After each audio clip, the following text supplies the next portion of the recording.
Halo guys, ketemu lagi di Bambang Sugiarto Channel. Kali ini saya akan membahas tentang eh, pengalaman waktu menjadi manajer di sebuah perusahaan nasional yang cukup punya nama ya. Nah, yang saya alami itu di masa-masa itu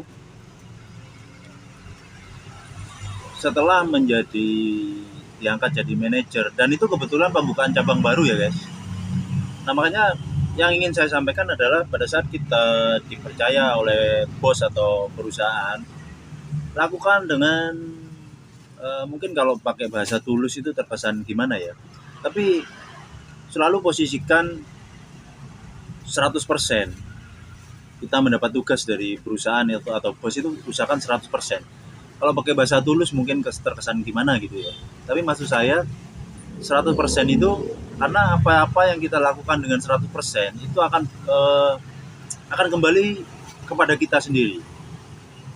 Akan kembali kepada kita sendiri. Jadi contohnya begini. Jadi waktu itu saya bertugas membuka cabang baru dan saya jadi unit manager.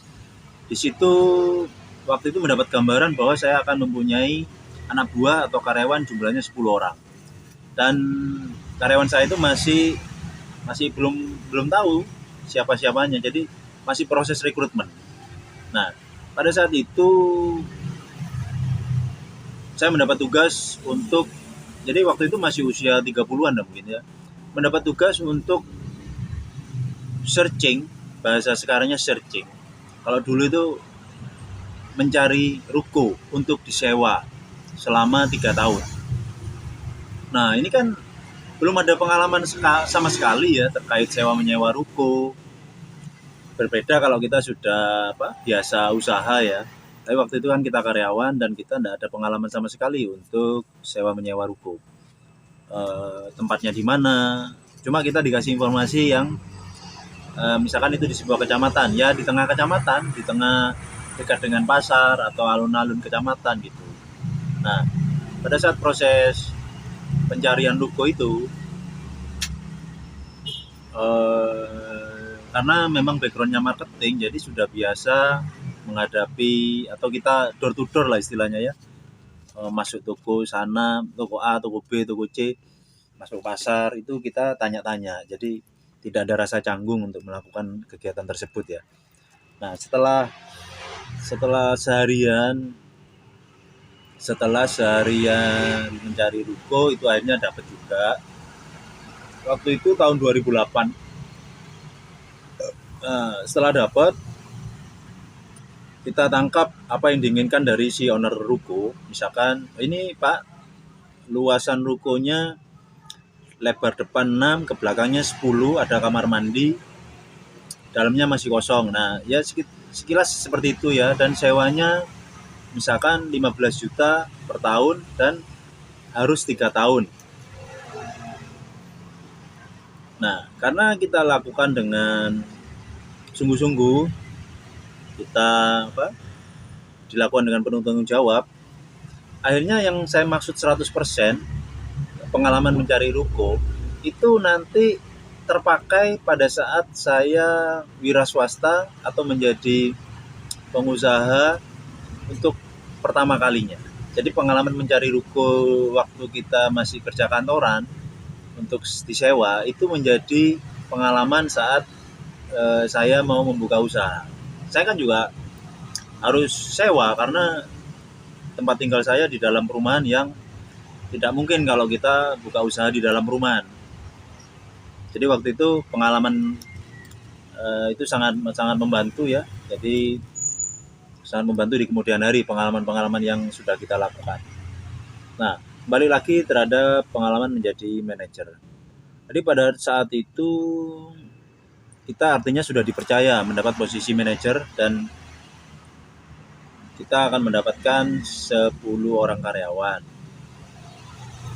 Singkat cerita, 10 orang karyawan ini sudah datang dan waktu itu ada semacam gonjang-ganjing di mana ada perusahaan sejenis yang membuka cabang di kota saya itu dengan gaji 2 kali lipat.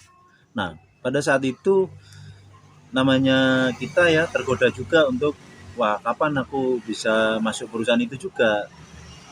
Tapi singkat ceritanya saya tidak mempunyai kesempatan untuk masuk di perusahaan itu ya awalnya. Akhirnya ada semacam kalau bahasa negatifnya mungkin dendam ya, tapi saya tidak ingin melabeli itu dendam. Tapi lebih ke arah eh, motivasi. Motivasi kita untuk membuktikan bahwa kita di tempat yang lama ini kita akan mendapatkan sesuatu yang imbalan yang besar kalau kita kontribusi dulu ke perusahaan di mana kita bekerja. Jadi keputusannya waktu itu saya tidak pindah ke perusahaan dengan gaji besar. Medan perang saya di sini, prajurit saya di sini, maka pertempuran saya akan di sini dan akan saya menangkan. Begitu prinsipnya. Jadi waktu itu di tempat yang tidak terlalu potensi tempatnya bagus, tapi waktu itu kita dipertandingkan dengan 60 unit se-Jawa Timur. Nah, itu otomatis juga ada waktu itu ada yang teman di Surabaya Kota, Malang, Sidoarjo, Gresik di kota. Nah, pada saat kita dikompetisikan di bidang penjualan, itu alhamdulillah cabang saya atau unit saya masuk 8 terbaik se-Jawa Timur. Ya, 8 terbaik se-Jawa Timur. Itu kan sangat membanggakan ya, karena kita di desa, potensi ekonominya ya ekonomi desa, sebaran usahanya seberapa gitu ya dibandingkan dengan sebaran ekonomi yang berada di pusat-pusat ibu kota provinsi seperti Surabaya, Malang. Tapi kita dengan sebaran ekonomi yang sebesar itu, kita dengan kerja keras, dengan pikiran positif, kita bisa mengimbangi mereka, bahkan masuk 8 besar. Jadi waktu itu perusahaan yang tempat saya bekerja itu mempunyai pembagian wilayah, dan wilayah tempat saya bekerja itu masuk Jawa Timur Bali. Jadi waktu itu istilahnya kalau kompetisi atau dipertandingkan dari sisi penjualan itu kita lawan-lawan untuk kompetisi kita itu Jawa Timur Bali. Dan di situ ada Denpasar mungkin ya, Surabaya, Malang, Sidoarjo, kota-kota besar semua. Dan alhamdulillah kita bisa 8 terbaik. Nah, itu mengantarkan saya untuk naik ke jabatan berikutnya. Yang bisa saya petik dari pengalaman itu adalah selalu berpositif thinking dan melakukan upaya-upaya terbaik di tempat sekarang. Upaya terbaik di tempat sekarang, bukan nanti, bukan setelah pindah di perusahaan yang gajinya lebih besar atau apa. Itu tidak akan pernah bisa ya. Jadi terbaiknya itu sekarang. Kalau terbaiknya sekarang itu lagi-lagi ke karakter, karena akan melekat ke karakter dan akan terbawa kemana aja kita bekerja. Masih bekerja di perusahaan dan usia muda dan mendapat kesempatan mungkin menjadi marketing atau manajer, jadilah leader yang baik, yang mempunyai leadership yang baik ya. Leader yang baik itu bukan hanya memimpin, bukan hanya kasih perintah, suka menunjuk, suruh melakukan ini itu. Manajer yang baik itu saya rasa, atau pemimpin yang baik itu kita berada seperti istilahnya tuturi handayani itu kayaknya ya. Jadi kita seringkali berada di tengah, membersamai teman-teman yang berada di lapangan untuk saling bahu-membahu mencapai tujuan perusahaan, sehingga kita tidak mempunyai jarak yang terlalu lebar antara posisi kita sebagai manajer dengan anak buah kita. Jadi kita harus dekat dan membersamai mereka dalam mencapai tujuan perusahaan.